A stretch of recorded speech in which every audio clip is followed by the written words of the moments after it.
I'm finally starting to feel a little bit better after my recent bout with COVID.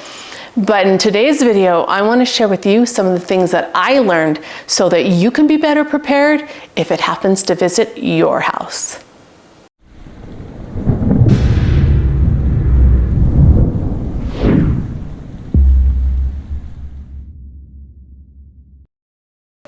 Hey Provident Preppers, I'm Kylene, and yes, I am recovering from COVID, and it has been a really, really rough week.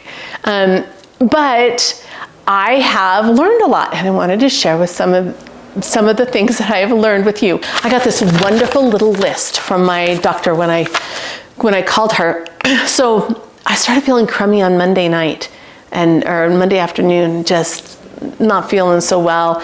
And by Wednesday, I'm thinking, oh, something's really wrong. And I decided to take a rapid COVID test, and it was negative. So I thought, oh, well, it must just be something else.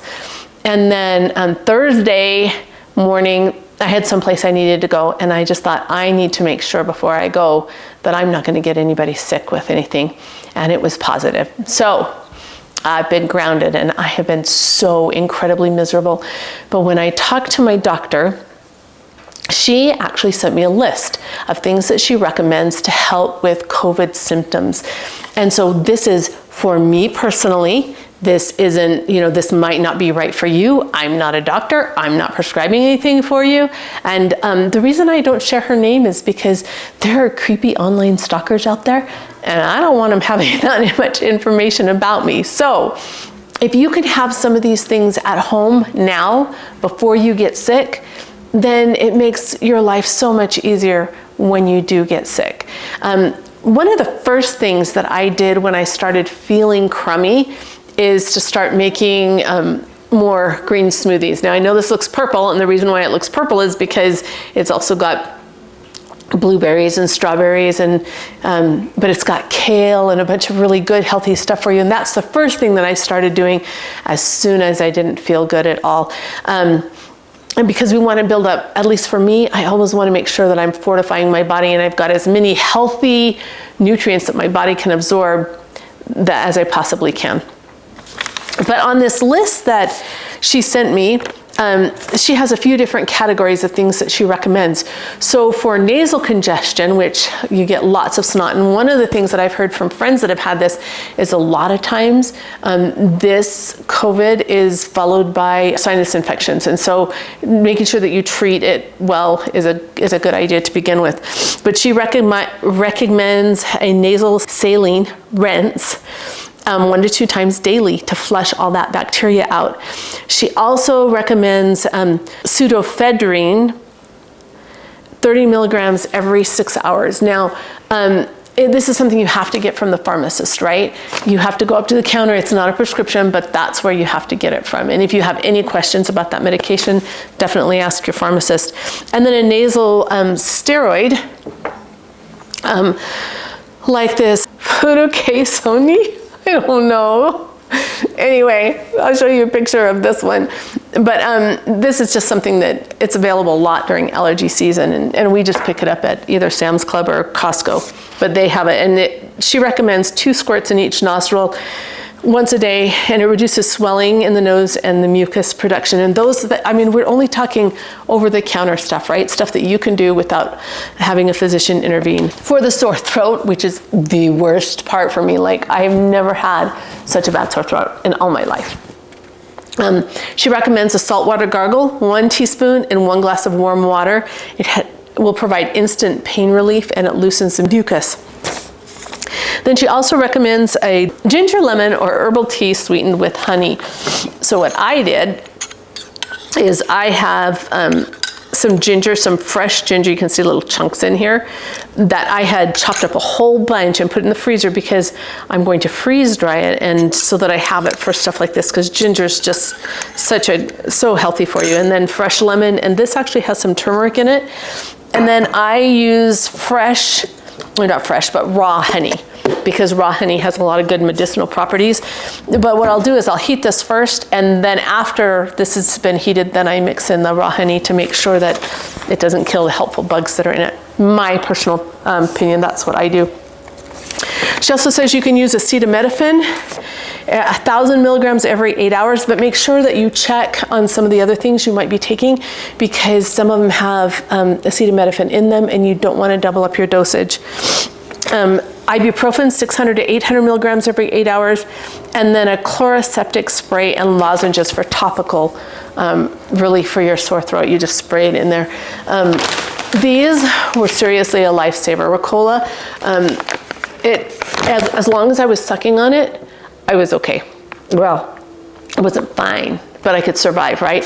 Part of the problem was then you have to go to sleep and you can't keep them in your mouth, and the pain is just so intense.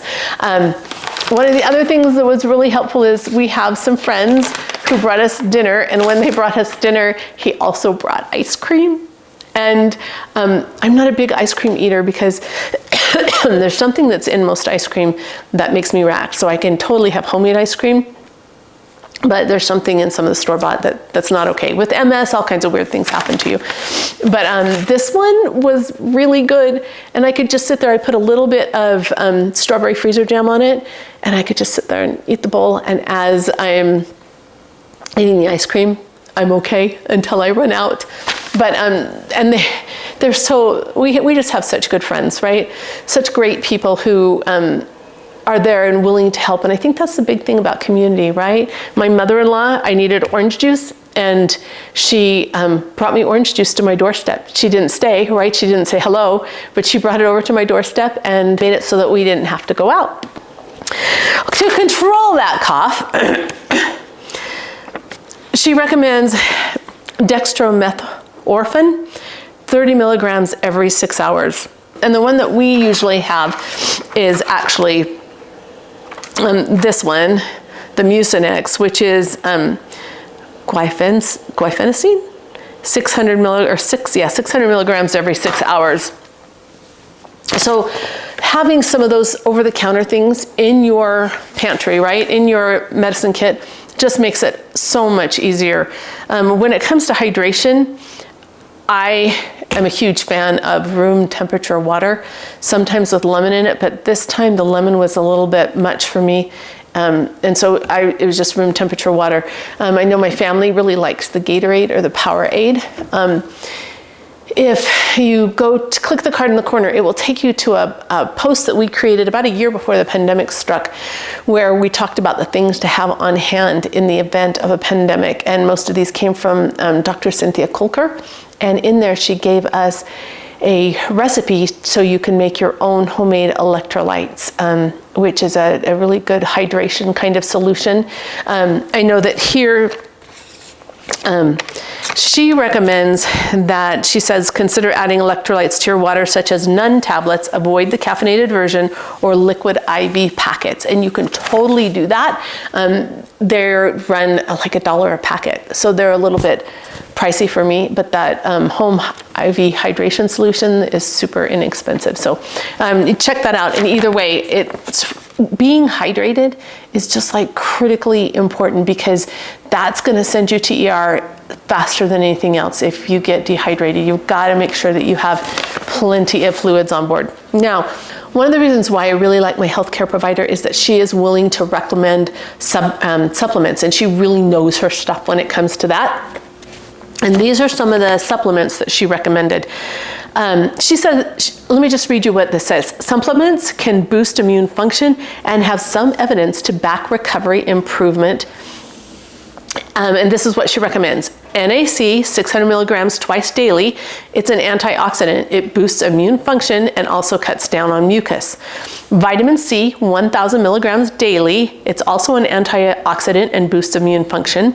Vitamin D3, 5,000 IU daily. This boosts immune function and energy. Studies show that people who have low vitamin D are more likely to be hospitalized with COVID. And this is actually one of the reasons why, even though I was really sick, every morning and every evening, I would go out in my garden when it was cooler, because it's super hot here right now. And I would just sit there and pull weeds on the side, or do a little bit of watering, do what I could so that I was getting some of that vitamin D, right? So that I'm out and about getting sunshine and fresh air so that I'm up and not allowing the mucus to settle in my lungs, and because I'm wanting to avoid pneumonia, which means I need to be up and about and around. And that's not from her, that's just my own little opinion. Quercetin, 500 to 1,000 milligrams daily. Quercetin's an immune booster and a mast cell stabilizer that reduces inflammation. Omega-3, 1,000 milligrams daily. Vitamin A, 2,000 IU daily. Melatonin, 1 to 5 milligrams nightly. And a probiotic. Probiotics help the immune system and repair the gut. And so all of those actually, except for the melatonin, are in my daily regimen anyway. And so I'm very glad that I have all these, but that might be something you might want to consider getting. You can get them at health food stores or online, all kinds of different stuff. Just make sure that you go through a good, reputable supplier so that you know exactly what you're really getting. She also says, consider taking a daily low-dose aspirin tablet, 81 milligrams. COVID has been shown to increase the risk of clotting, and aspirin can reduce this risk. I am at high risk for clotting, so this is definitely something that I do. She talks about the importance of maintaining good hydration, and we already talked about that. And then making sure that if anything changes, to report back to the doctor immediately. She recommends that we have one of these oxygen saturation monitors. They're super easy to use. You just stick your finger in it, right? You turn on, you put your finger in, and you'll be able to tell what your oxygen saturation rate is. Mine tended to be in the low 90s, which is just fine considering I'm sick. Right now it's 97, that's pretty good. But it also monitors your heart rate. And she recommends that oxygen saturation should be above 90 and the heart rate should be less than 100. And that if there's a new onset of shortness of breath, racing heart, or chest heaviness, you really need to be seen. You gotta get in. So the reason why I wanted to show you this is just because as preppers, we want to be prepared for just about everything, and that includes bouts with illness, right? This could just be a regular flu kind of thing too. It's not always COVID that we're worried about, right?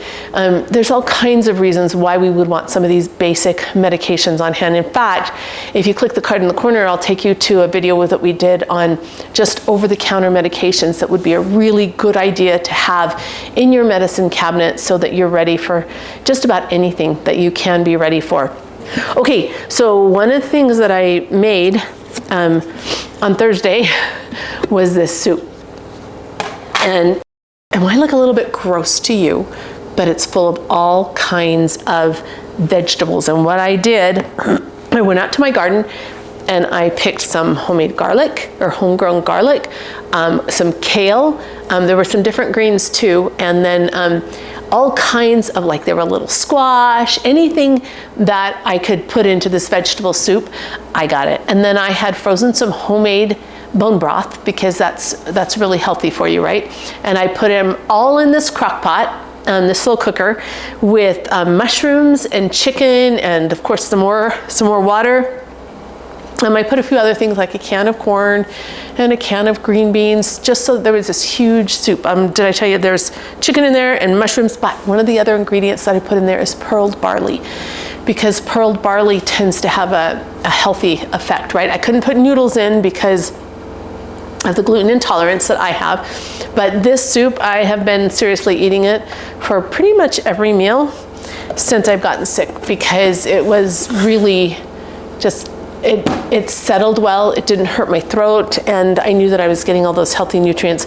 But one of the bad things I did was I had these crackers, and I shouldn't have them because of the gluten, but quite frankly, they did a really good job of settling my stomach, and so I would have them with the soup too. So what I would like to learn from you for the question of the day is, what tips do you have? What things do you do when you're sick that you have found is really effective to help manage the symptoms and decrease the amount of time that you're sick? So comment below, stay safe, stay healthy, and thanks so much for being part of the solution.